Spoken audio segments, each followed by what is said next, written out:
नमस्कार साथियों, आज मैं पहुंचा हूं बरी गांव में और ये चारों तरफ पहाड़ियों से ढका हुआ एक चोटी में एक गांव है बरी गांव। हम लोग जब देहरादून से चले थे तो हमें लगा था कि रोड किनारे या सुविधाओं से लैस ये गांव होगा, लेकिन जब हम नेटवार पहुंचे, नेटवार से आगे का जब हमने सफ़र किया तो ऐसा लगा कि हम न जाने कहाँ पहुँच गए हैं। हमने जो धक्के खाए, जो रोड ऐसी मुझे तो डर लग रहा था और जो हमारे साथी थे, कलाकार थे, वो इतने डर गए थे कि उन्होंने कहा कि नहीं, हम आगे नहीं जा पाएंगे। लेकिन जब हम नेटवार से यहाँ पहुँचे और रात को हम चढ़ाई चढ़े तो यकीन नहीं कर सकते आप लोग कि ताज़ी बर्फ़ गिर रही थी हमारे सिरों में। इतनी मोटी चादर हमारे ऊपर बर्फ़ की गिर चुकी थी। कोई रोड नहीं, बिल्कुल खड़ी चढ़ाई है और यहाँ पर कोई सुविधाएं है नहीं क्योंकि नेटवर्क नहीं है, कोई कनेक्शन है नहीं किसी भी चीज़ का।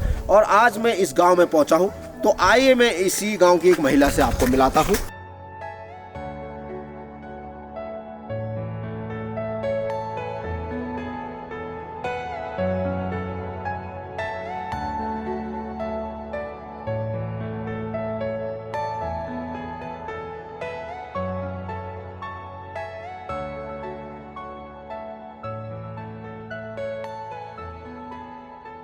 तो आज मैं आपको इस गांव की एक महिला से मिलाता हूं। तो नमस्कार, आपको क्या नाम आपका? ललिता नेगी। ललिता नेगी जी, तो आप इस गांव के बारे में थोड़ा सा डिटेल से बताएंगे, क्या नाम है इस गांव का? बरी।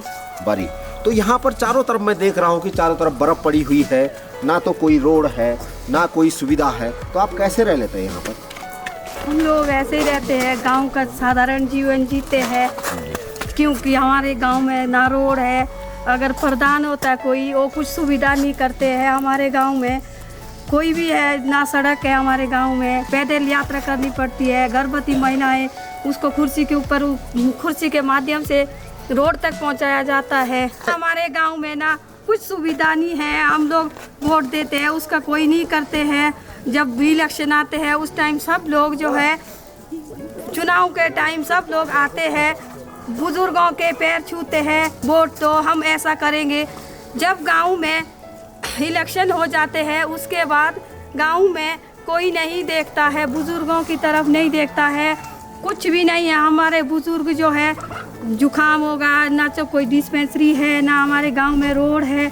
हम लोग गांव के उसी हिसाब से जीते, जिस हिसाब से जीते जीते आए हैं सदियों पहले से। यहाँ पे कोई सुविधा नहीं है हमारे गाँव में। बिल्कुल, मैं देख पा रहा हूँ कि यहाँ पर अगर कोई बीमार हो गया, किसी को अगर कोई इंजरी हो गई, कहीं से गिर गया, तो वो यहाँ पर दूर दूर तक कोई हॉस्पिटल का नाम नहीं है। हॉस्पिटल नहीं है, कुछ भी नहीं है, ना छोटी सी डिस्पेंसरी है ना हॉस्पिटल है। उसको कुर्सी के माध्यम से रोड तक पहुँचाया जाता है। कोई तो बच भी जाता है, टाइम से गाड़ी मिल गई तो, नहीं तो अगर गाड़ी नहीं मिली तो उसकी मौत हो जाती है। बहुत दयनीय स्थिति है। और यहाँ पर जो आप लोग सामान लाते हैं वो किस तरह से लाते हैं इतनी दूर? वो घोड़े खच्चर के माध्यम से यहाँ पहुँचाया जाता है। तो यहाँ पर तो पूरा पैकअप है, पूरा चारों तरफ इतनी ठंड में और इतनी मोटी चादर बिछी है बर्फ की, तो घोड़े कैसे आ जाते हैं यहाँ पर?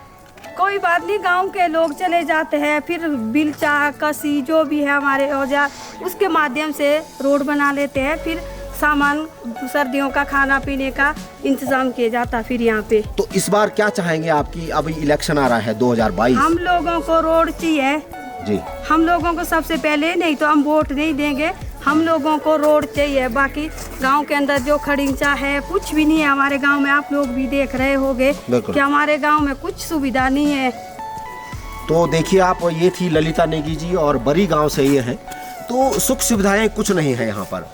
चारों तरफ आप देख सकते हैं, गांव बहुत सुंदर है, लेकिन यहाँ पर जो मूलभूत सुविधाएं हैं वो है नहीं। पानी नहीं है, बिल्कुल पानी नहीं है हमारे गांव में, क्योंकि महिलाएं जो कभी लड़ती नहीं है, वो पानी के पास जरूर लड़ेगी। हमारे गांव में पानी नहीं है, रोड नहीं है, बस दो चीजें चाहिए। तो यहाँ पर हम लोग इतने दिन से आए हैं, हमने आज तक मोबाइल की एक घंटी नहीं सुनी। यहाँ पर आप लोग कैसे एक दूसरे से कनेक्टेड हो जाते हैं, या कहीं बात करनी हो, किसी मेहमान से बात करनी हो, कैसे हो पाता है? वो नहीं है हमारे गांव में, जो है कभी नेटवर्क नहीं होता है। एक नेटवर्क है, वो कभी काम नहीं करता है, क्योंकि हम लोग ही जो हमारी बगीचे है, डोगरी है, उससे अटैच है हिमाचल से। फिर वहाँ पे जाते हैं, फिर किसी का बच्चा बाहर रहेगा उसको फ़ोन करते हैं, किसी मेहमान को फ़ोन करना होगा फिर वहाँ चले जाते हैं, फिर वहाँ से कांटेक्ट करते हैं। बड़ी दयनीय स्थिति है बरी गांव की। और मैं अपने माध्यम से कहना चाहूँगा जो भी सरकार में बैठे नुमाइंदे हैं उनको ज़रूर एक बार इस तरफ ज़रूर देखना चाहिए, क्योंकि यहाँ की जो जनता है वो बहुत त्रस्त है।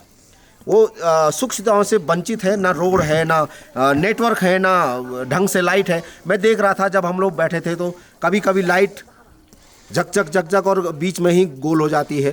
तो ऐसी सुविधाएं मिलनी चाहिए, क्योंकि हम 2022 में जी रहे हैं। हम उस युग में नहीं हैं जब पाषाण युग में छिलके जलाते थे या किसी उसको अग्नि को जला के हम लोग उजाला कर लेते थे। 2022 है ये, लेकिन इस गांव की सुविधाएं आज तक जैसे कि तैसे। Thank you very much Lalita ji, नमस्कार।